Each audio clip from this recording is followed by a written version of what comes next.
Ndi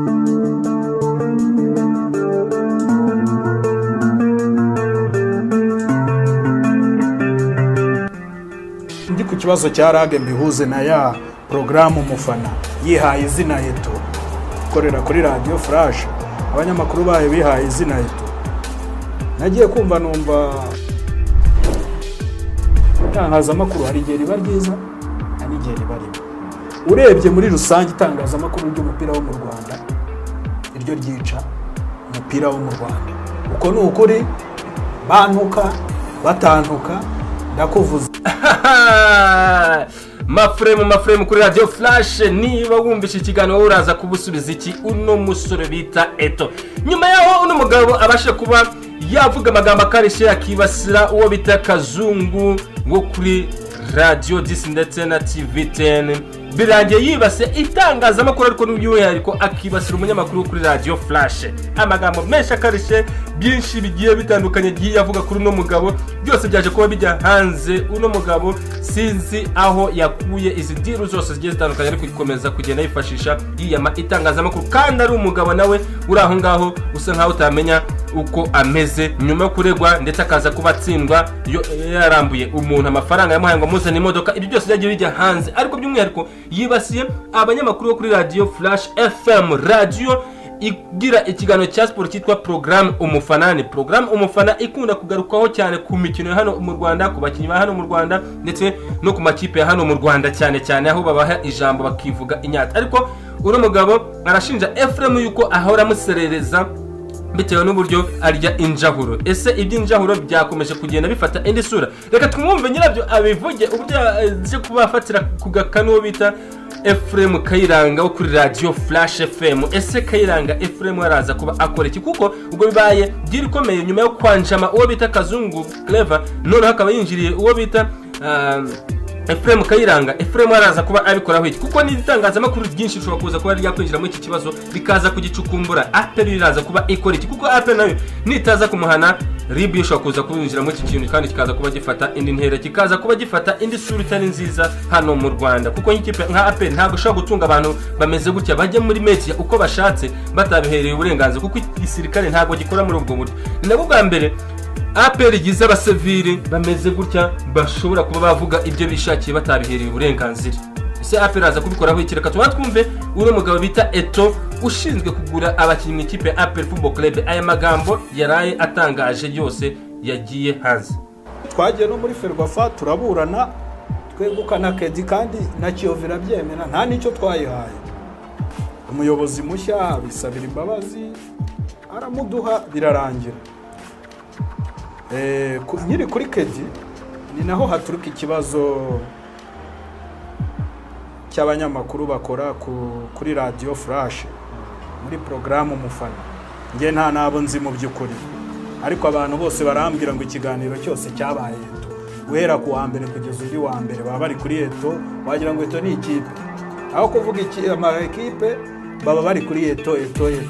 Ariko icyo nakubwiye ni bya bindi, ni wa muyobozi wa Kiyovu utarakiriye ikorwa rya Kedi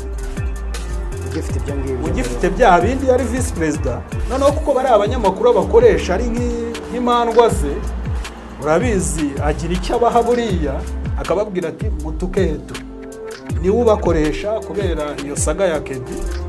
Uwo muyobozi kubyakira byaramunaniye, ni ubakoresha, niyo mpamvu wumva baba bandiho.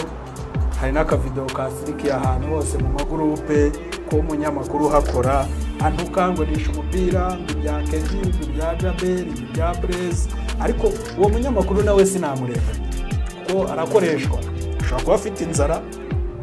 Uwo mu vice president kwakira kuva byaranamukurishije muri Kiyovu, yararwaye niyo toroma, kavuga ati reka nkoresha ikintu runaka ba abanyamakuru banyatakira uriya muntu nawe ajya bura amahoro. Ariko nababwira ngo ntabwo bafite bose ayo masasu bavuga bandasa ko atazanyica se, ari amasasu y'amagambo.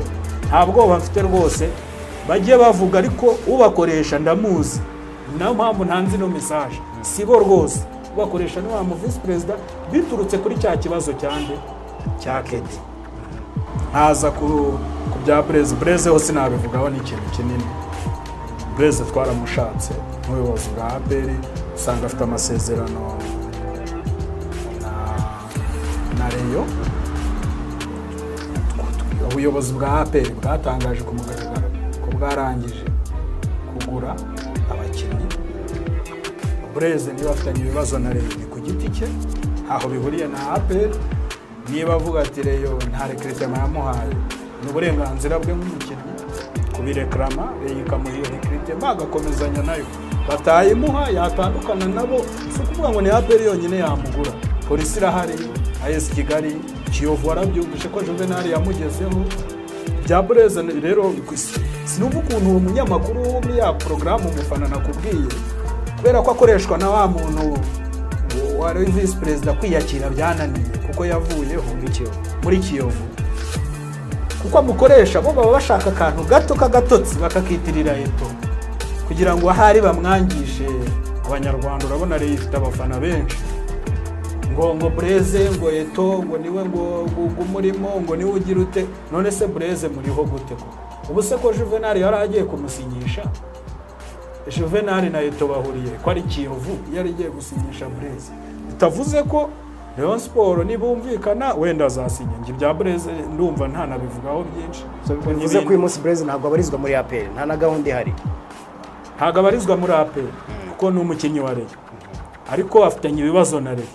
Bishobora gukemuka cyane, bishobora gukemuka. Ni ku giti cye ntabwo. Ni ku giti twe ntibituro. Aje ku isoko wenda hari igihe twamushaka uko tutamushaka, sibyo? Ikindi aje ku isoko ni nkuko polisi yamushaka, nkuko AS Kigali yamushaka. Ntabwo ari uko sinumva ukuntu Blaise ahuzwa nayo. Ibyo nibyo numva. Ni bya bindi nakubwiye ngo hari abanyamakuru bakoreshwa n'abantu bagamije ngo gusenya izina ngo rya Leta, ariko nge ntabwo bambifitiye, nta kibazo rwose. Nayo mpamvu nemeye ko tuganira, ubundi ntajyaga mvuga.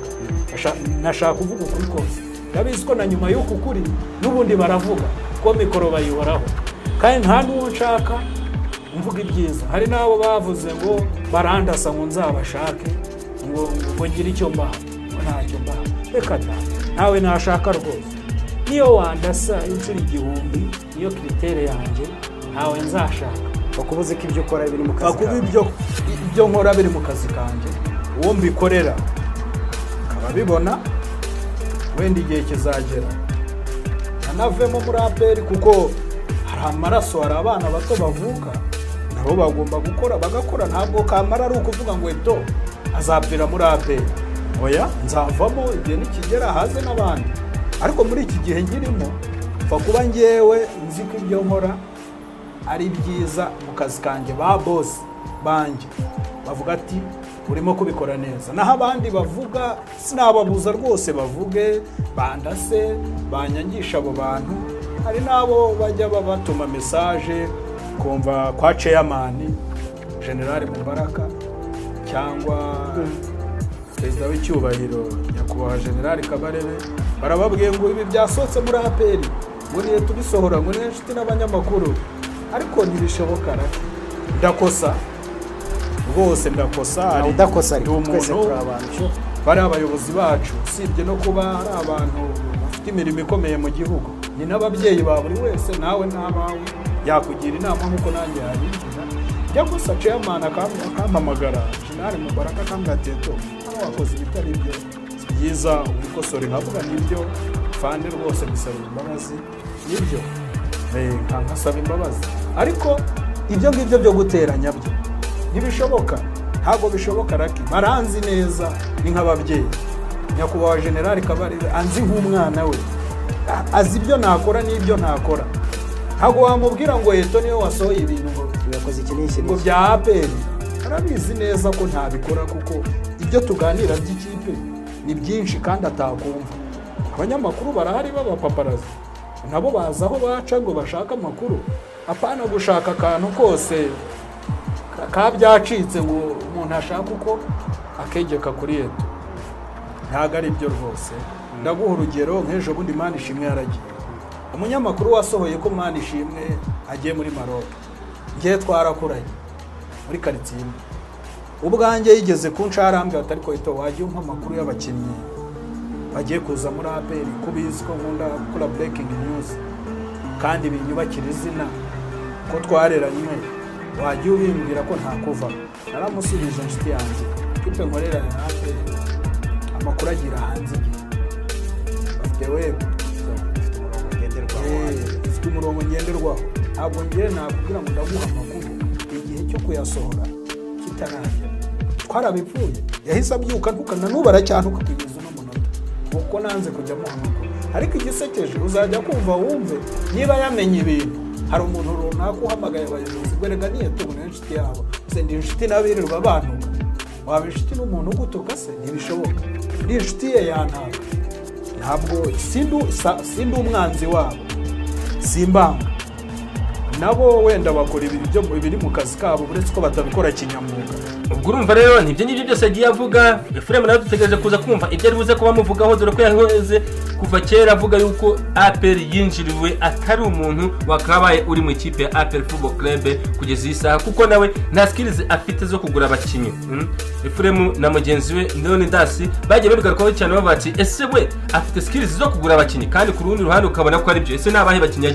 yabashije kuba yagura bamerite kuba bakina mu ikipe ya APR Football Club uko ntabwo ushobora kuvuga ngo Aimable yaguze miliyoni 13 arazimerita ntiwavuga ngo Barafine yabaguze miliyoni 17 arazimerita ni ibintu ubona nyine birimo ibintu by'amakata by'injahuro mugani wabo bikomeje kugenda bituma ikipe ya APR Football Club ijya haga bikomeje kugenda bituma ikipe ya APR ijya mu manzaganya aho itakabashije kuba iba niyo mpamvu izahora yitwa Star Domicile kuko yinjiriwe n'abantu badafite ubushobozi bwo kuba bagira ikintu bayigeza ku imeze ugira ibihe byiza hano ukomeza kubona ibiganiro byacu ukora subscribe kuri wowe utayibikora unabisangiza inshuti zawe zose aho ziva zikagera iyi ni time show ni yawe ni y'abantu bose muri rusange mukomeze mugire ibihe byiza